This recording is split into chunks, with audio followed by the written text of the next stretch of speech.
Bom dia a todos.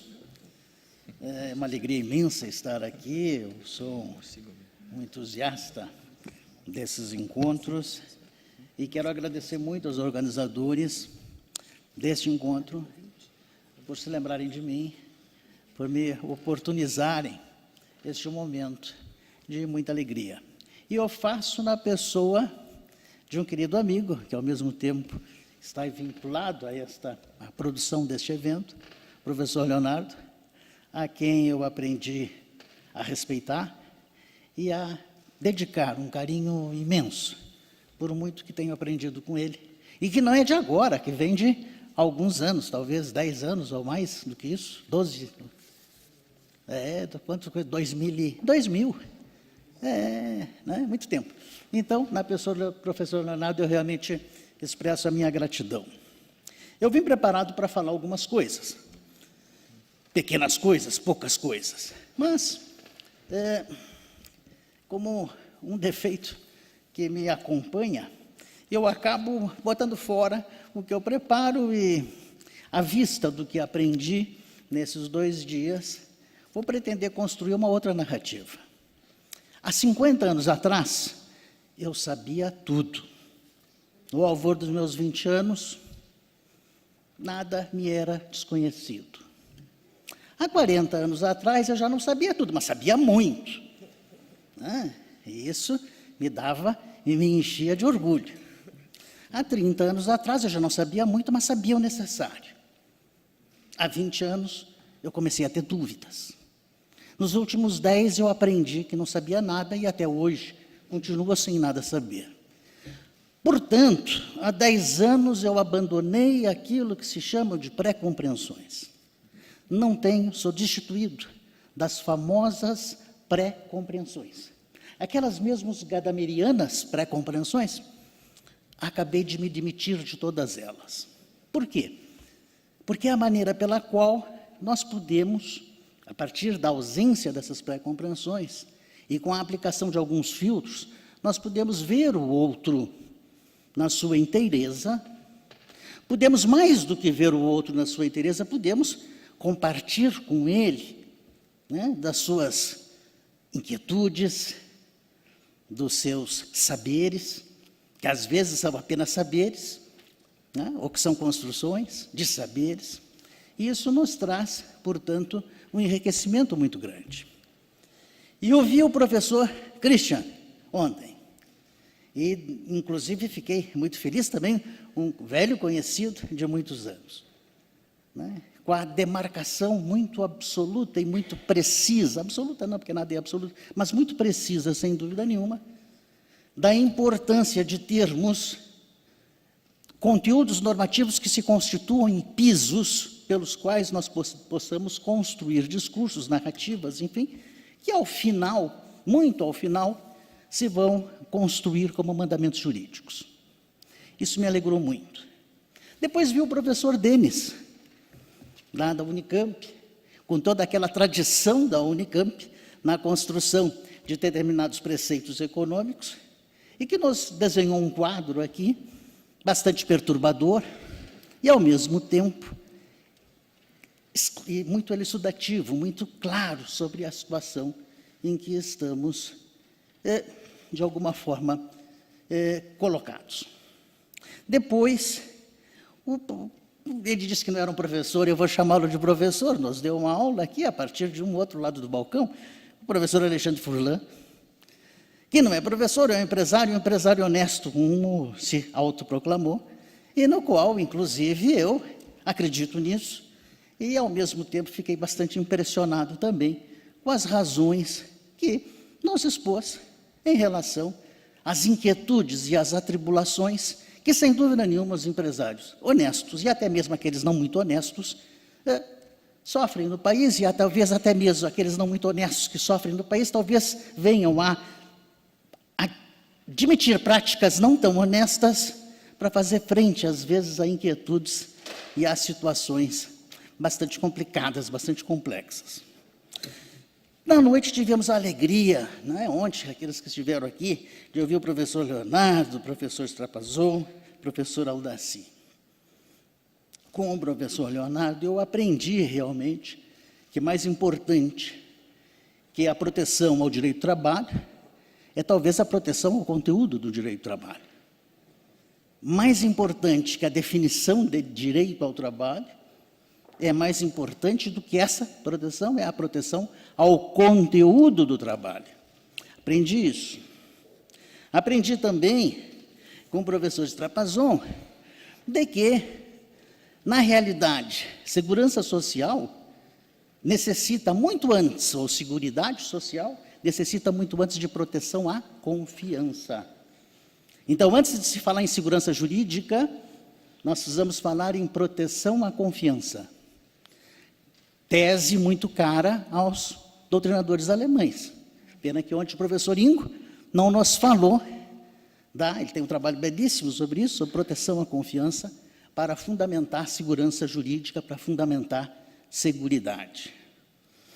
Hoje a professora Daniela nos brinda com a sua narrativa, da qual eu comparto, já escrevi sobre o princípio do retrocesso a partir da proteção ambiental, no qual eu denomino de proibição de retrogradação, né? E, portanto, esses 2 dias, serviram para que eu aprendesse muito e, ao mesmo tempo, tivesse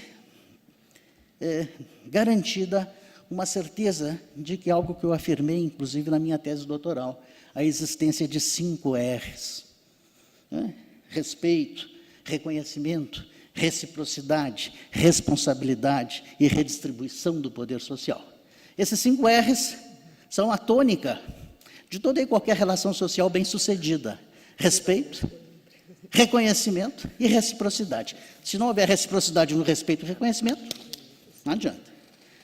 Com respeito, com reconhecimento, com reciprocidade, nós temos o quê? Responsabilidade. E à medida em que nós podemos atribuir responsabilidade, sem dúvida nenhuma, nós só podemos fazê-lo a partir da redistribuição do poder social. O que isso nos leva no âmbito do nosso contexto na proteção internacional? Dos direitos humanos, do direito humano ao trabalho, do direito fundamental ao trabalho, do qual nós esquecemos a face, talvez, oculta, mas, diria eu, no meu pouco saber, a mais importante, o dever ao trabalho, o dever de trabalho. Fala-se muito de direito ao trabalho. Fala-se da dimensão subjetiva. Portanto, uma postura, uma posição subjetiva, ativa numa relação jurídica de direito ao trabalho, de direito do trabalho. Mas há uma dimensão objetiva, que não é uma dimensão subjetiva, há uma dimensão objetiva do trabalho que é um dever ao trabalho. E onde é que está isso, gente? Artigo 29 da Declaração de 48. Permitir ler para os senhores, se ela estiver aqui ainda. Tá. Artigo 29. O indivíduo tem deveres para com a comunidade, fora da qual não é possível o livre e pleno desenvolvimento de sua personalidade. Este é o dever fundamental, que é o dever de cada um com o outro. É a razão matriz daquilo que se chama alteridade. E o trabalho se inclui aí, porque é através do trabalho que nós conseguimos, e o professor Leonardo enfatizou isso ontem, que nós conseguimos fazer frente ao que o meu velho professor, infelizmente tão precocemente falecido, Joaquim Herrera Flores, sempre dizia: existe um circuito de reação cultural que é o mesmo do proto-homem aos dias de hoje. Um circuito que tem, portanto, mais de 200 milhões de anos, que é o mesmo circuito de reação cultural. E qual é este circuito? Necessidades e bens. Todos nós vamos atrás dos bens para satisfazer necessidades. É o caminho, é o iter, que Leonardo falava ontem. Portanto, esse circuito de reação cultural, que é o contínuo percurso que nós vamos atrás dos bens para satisfazer as nossas necessidades, ele só é possível quando nós conseguimos estabelecer claramente posições e disposições sociais, políticas, jurídicas, econômicas, que facilitam esse este caminho. Claro que, no primitivo, a necessidade básica talvez fosse ter uma caverna para passar a noite, uma pele para se cobrir do frio, né? Um pouco de alimento. Talvez hoje, para alguns, vai ser andar numa autobahn, numa Mercedes ou numa BMW, pode ser uma necessidade, é um bem que vai atrás para suprir uma necessidade voluptuosa, sem dúvida, mas uma necessidade. Né?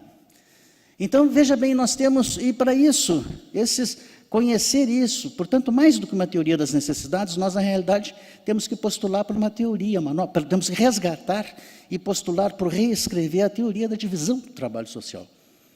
E nós só podemos fazer isso a partir da noção de dever, no campo normativo. Porque fora do campo normativo é o que dizia o querido amigo Joaquim Herrera Flores. Precisamos resgatar o social no primeiro momento. Só com o resgate do social é que nós podemos construir o político, para poder resgatar o político. O direito não pode tudo. O direito vem em último lugar, em terceiro lugar. O social, o político e o jurídico. Para que as conquistas que se obtenham no social e que sejam amalgamadas pelo político, no sistema jurídico não venham a ser palavras vazias. Né? Portanto, sem resgate social, que é o que a professora Aldaci falou ontem aqui, neste banho de realidade e naquele desabafo que a professora fez. O que ela falava, na realidade, era resgate social. Eu procuro afastar a palavra ética. Ética tem um problema sério na raiz, na etimologia. Ethos, do grego, pode ser escrito com E forte ou E fraco. É ethos de reflexão interior ou ethos de etnia, de formação, né? Portanto, dispositiva. Então, talvez afaste a palavra ética. Talvez eu prefira usar o romano mores, porque os costumes... Porque se nós fizéssemos uma linha do tempo hoje, como disse o professor, numa intervenção que fez o professor Ingo, ontem o professor Kurtz, sem dúvida nenhuma, se nós pudéssemos fazer uma linha do tempo, nós veríamos que as conquistas sociais são extraordinárias, frente a todas as dificuldades que nós já enfrentamos. Elas são extraordinárias. E por serem extraordinárias, sem dúvida nenhuma, alguma coisa de certo nós fizemos. Há muito a fazer? Sim, há muito a fazer. E entre esse muito a fazer hoje, e eu não tenho algum tempinho ainda, entre esse muito a fazer hoje, nós temos que cuidar muito com este nosso amor, um tanto quanto descompromissado com o exponencial crescimento tecnológico e com a forma mais perversa de exclusão social que teremos pela frente, que é a exclusão social pela expertise. Na sociedade da informação, nessa sociedade do conhecimento, dominada por robôs, por computadores, novas capacidades são exigidas, novas competências, novo olhar, nova condução do olhar, portanto, uma nova estética é exigida. E quem não dispõe disso vai ser excluído. E essa é a pior, é a mais perversa forma de exclusão social, excluir pelo conhecimento. E nós vemos que no mundo inteiro, o degrau cultural entre as populações é imenso. Não é isso? Vemos aqui no Brasil, mas vemos também na Europa, vemos também na Ásia, vemos na África, vemos nos Estados Unidos, vemos em todos os continentes. Na Canadá, né? País até pouco povoado, mas vemos isso. Então, isso me incomoda muito, e eu fui examinar os dois últimos relatórios da OIT, o World Employment and Social Outlook de 2015, e o mesmo relatório, o mesmo informe de 2016. Em 2015, no relatório de 2015, nós encontramos algumas coisas que são, sem dúvida nenhuma, muito preocupantes. Diz o informe: a crescente desigualdade, a intromissão da tecnologia, causando obsolescência humana. Já não estamos mais falando de obsolescência da máquina. E por isso mesmo que Princeton hoje alberga já um núcleo duro de pesquisa sobre o transhumano, sobre o pós-humano, que é uma coisa que deve nos preocupar daqui por diante. Mas veja bem, a crescente desigualdade, a intromissão da tecnologia, causando obsolescência humana no trabalho, não cooperam para a mudança do quadro global de empregos mais inseguros, desde a crise financeira, que está a alimentar as taxas mais elevadas de pobreza, de acordo com o informe de 2015, que estima apenas 1/4 dos trabalhadores do mundo, 1/4 dos trabalhadores do mundo estão em contratos permanentes. A Organização Internacional do Trabalho, pelo acrônimo OIT, pelo acrônimo em inglês, diz que os restantes 3/4 são empregados com contratos temporários ou de curto prazo, trabalhadores independentes ou estão em trabalhos familiares não remunerados.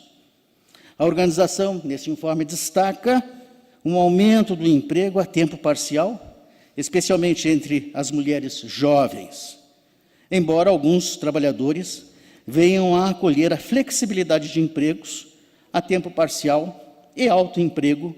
Muitas vezes esses papéis são reduzidos por falta de escolha. Mas isso não é o mais impactante. Impactante é o de 2016, agora, recente, de fevereiro. O de 2016 diz o seguinte: está articulada no seu World Employment and Social Outlook Trends 2016, onde se afirma mais de 3 milhões de pessoas, portanto, de 15 a 16, vão ficar desempregadas em todo o mundo nos próximos 2 anos, tornando os ofícios existentes vulneráveis e alimentando o potencial de agitação social, com a economia global desacelerando rapidamente. Vimos tudo isso entre ontem, as pessoas que aqui estiveram, e hoje. Então, não é novidade para vocês, apenas confirmando a narrativa pela informação, vamos dizer assim, já oficial. A organização prevê que o desemprego aumentará em cerca de 2,3 milhões este ano, para 199,4 milhões, e que 1.100.000 novos desempregados serão adicionados à contagem global em 2017, elevando o desemprego para mais de 200 milhões de pessoas pela primeira vez na história. Neste ano, 2016, o relatório aponta um aumento no desemprego da Ásia, África, América Latina, Oriente Médio. O desenvolvimento de mercados nessas áreas irão suportar o peso do aumento do desemprego após os preços do petróleo, vimos ontem, das commodities, como vimos ontem, que caíram em resposta à desaceleração do crescimento. E aí vai, não vou aborrecê-los, mas incito-os a procurarem, está na página da OIT, este informe agora de janeiro de 2016. Como vemos, quer dizer, proteção ao trabalho em contexto internacional, talvez se nós pensássemos um pouco mais na dimensão objetiva do dever ao trabalho, nós pudéssemos até criar alguns freios e contrapesos, eventualmente, em relação à substituição do trabalho humano por robôs, por computadores e por demais instrumentação mecânica e até mesmo de natureza mais terrível, que seria o acrescentamento de próteses ao humano nesta passagem do humano ao pós-humano ou ao transhumano. Né?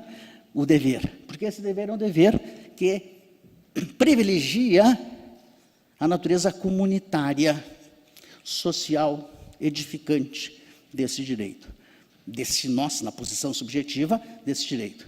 Direitos não são atribuídos às pessoas, Direitos são atribuídos a sujeitos de direitos, porque aí nós saímos fora da teoria sociológica, da teoria filosófica, na teoria jurídica, do direito enquanto ciência, direito é atribuído a um sujeito de direito. Sujeito de direito pode ser pessoa natural. Sujeito de direito pode ser pessoa ficta, chamada pessoa jurídica. Sujeito de direito pode ser órgãos não personalizados. Né? Sujeito de direito podem ser universalidades. Sucessão, por exemplo, né? É um caso típico. Bem, esses sujeitos de direito, sem dúvida nenhuma, são atribuídos de direitos. Sujeitos que se identificam como pessoas naturais são atribuídos de direitos humanos, e só a eles. E também nas ordens locais de direitos fundamentais. Os demais sujeitos de direito não são atribuídos de direitos humanos, porque não são humanos. A tentativa de estender os direitos humanos a pessoas fictas, por exemplo, ou órgãos despersonalizados, é perigoso. Já vimos acontecer isso e a coisa é muito complicada. Portanto, eles são atribuídos, esses sujeitos, apenas de direitos fundamentais, mas não de direitos humanos. Portanto, o direito humano, quando coincide com o direito fundamental, no caso específico do direito ao trabalho, coincide um direito humano e coincide um direito fundamental. Também coincide um dever humano e um dever fundamental, dever autônomo, não um dever correlativo a um direito. Aí nós temos que ler as 130 páginas primeiras da dissertação de Casal Tanabás, que é talvez o melhor trabalho a especificar o que são deveres, principalmente escrito em língua portuguesa, que é a tese de doutorado de Casal Tanabás, o dever fundamental de pagar tributos, mas pegando as 150 primeiras páginas que ele vai construir uma teoria do dever. Né? E ali a gente vai ver como se estabelece um dever autônomo. E talvez, na dimensão objetiva do trabalho, seja necessário nós começarmos, principalmente no âmbito internacional, a pensar fortemente no dever ao trabalho, no dever de trabalho, no dever de fomentar essa relação saudável com o outro, na comunidade, promovendo a comunidade, na forma em que o próprio artigo 29 sabiamente estabeleceu na declaração, e tão pouco lido, da Declaração de Direitos. Eram as poucas palavras que eu gostaria de falar para os queridos amigos, agradecendo por ter sido ouvido e, ao mesmo tempo, externando a todos o meu carinho, o meu apreço. Obrigado.